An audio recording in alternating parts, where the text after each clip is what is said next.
Sana all. At ang kagandahan pa nga dito guys, hindi dito super crowded. Hindi ka nga dito sobrang mahagard. Pwede na!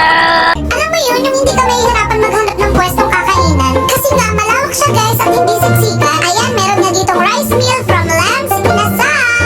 Huy, baka naman charot. At kapag nauwaw ka nga, pwede kang umorder ng drink sa Liters Cafe. At kung nag-grade ka lang ng burger, pwede ka dito umorder sa tito mo. Charot. Meron din ditong fried noodles. At marami pang iba. Ayun, nagkaturong pa naman yung paninda. Kung gusto mong kumain ng Thai food, meron din sila. At dahil na ang pagkatalino namin na kumain na kami, wala kaming na-order. Pero dahil di naman ganun kakapal ang mukha namin, umorder na lang kami ng milk tea sa Liters Cafe. Ganun yun. Pag ipa-vlog mo, bumakal ka din. Remember that. Put it in your mind. Kasi kung hindi nyo nga may tatanong, napakasarap ng drinks dyan sa Liters Cafe.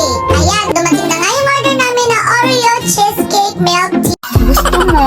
Lakas sa Yan talaga ang super favorite namin. Tinikman ko na nga and oh, sobrang sarap. Nakakapawi talaga ng uhaw and nakakapawi ng pagod. Kaya nga guys, sa lahat ng gusto ng bagong tambayan, punta na kayo dito sa pop-up sa kanimo. Bitbitin mo na ang jowa mo, ang kapatid mo, ang nanay mo, ang pamilya mo. Kasi perfect talagang tumambay dito. Makikita nyo naman yung lugar, napakalinis, napaka-relaxing. Ulit-ulitin ko pa ba?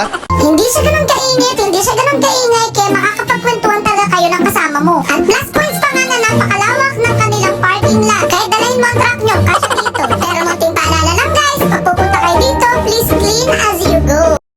Ayun no, ang laki ng nakapaskil. Kaya sa gusto nga ng bago at tahimik na tambayan, punta na dito